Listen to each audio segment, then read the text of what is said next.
Bonjour chers amis, et aujourd'hui augmentons notre langage et notre capacité à improviser avec la gamme diminuée. Et oui, on n'est jamais à un paradoxe près, j'aime tellement ça.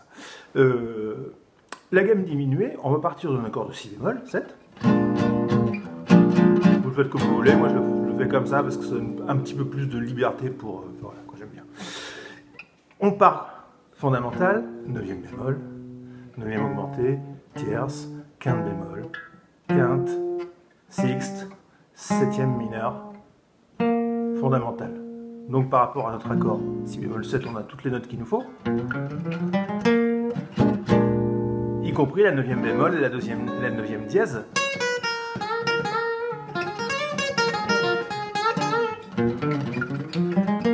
Et une sonorité, une couleur très curieusement pour une gamme aussi sophistiquée et intellectuelle, parce que c'est quand même un mode qu'on a officialisé comme, en l'appelant Messiaen. Enfin, je veux dire, c'est quand même un compositeur contemporain, pas toujours facile à écouter. Et donc ce mode Messiaen, j'aime bien l'appeler comme ça, ça fait éduquer, vous voyez ce que je veux dire, enfin on aime ça quoi.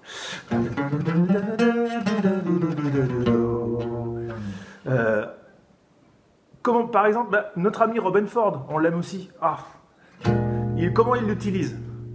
Blues en si bémol.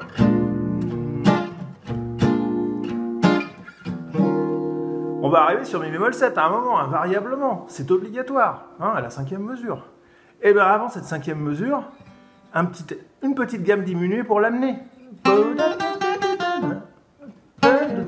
Si bémol 7. Et là...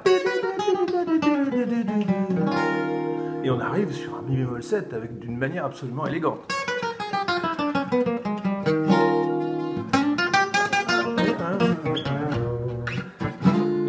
Et on retombe sur notre gamme de blues. Même en termes de position des doigts, la gamme diminuée et la gamme de blues, vous entendez, il y a quand même...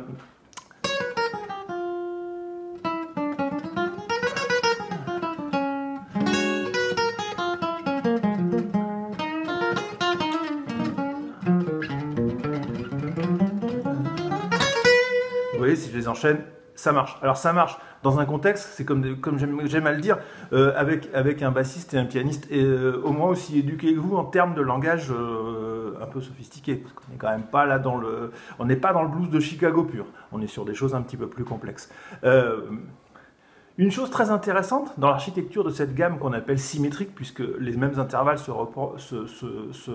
répètent, modulo 2, hein, comme on dit en mathématiques, c'est-à-dire voilà. Deux intervalles toujours, soit un demi-ton, soit un ton, il n'y a jamais autre chose. Voilà.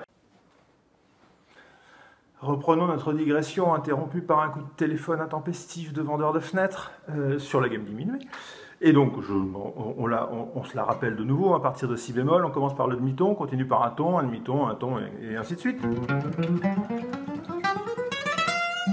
Voilà, ça sonne. On est toujours sur si bémol, comme je l'ai expliqué précédemment. Alors un truc très drôle, je me suis amusé à l'écrire, et puis à rechercher les triades qu'il y avait à l'intérieur. Les triades, donc les groupes de 3 sons constitués en accord. Et on trouve un truc extraordinaire, si bémol, majeur, et mi majeur.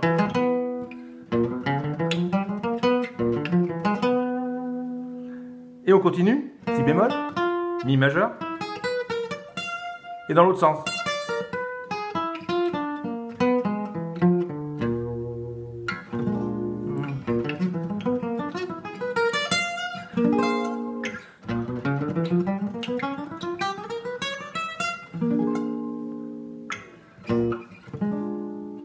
Et voilà, amusant, ça fait une jolie coda, ça fait des phrases rigolotes et tout ça. Et puis c'est intéressant à l'intérieur des gammes, même quand c'est des gammes un petit peu exotiques comme cette gamme diminuée qu'on n'utilise pas tous les jours, quoique nos amis guitaristes manouches en usent et parfois en abusent un petit peu.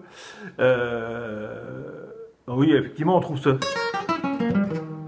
ce truc-là que tous les guitaristes manouches utilisent quand ils veulent aller sur un accord mineur.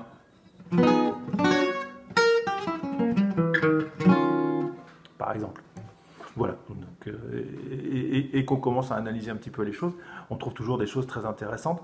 J'incite toujours les gens à travailler les gammes de manière la moins linéaire possible.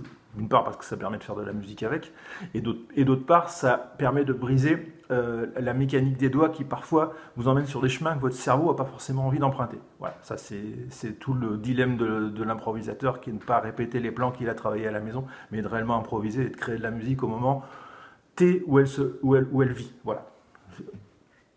Salut les copains.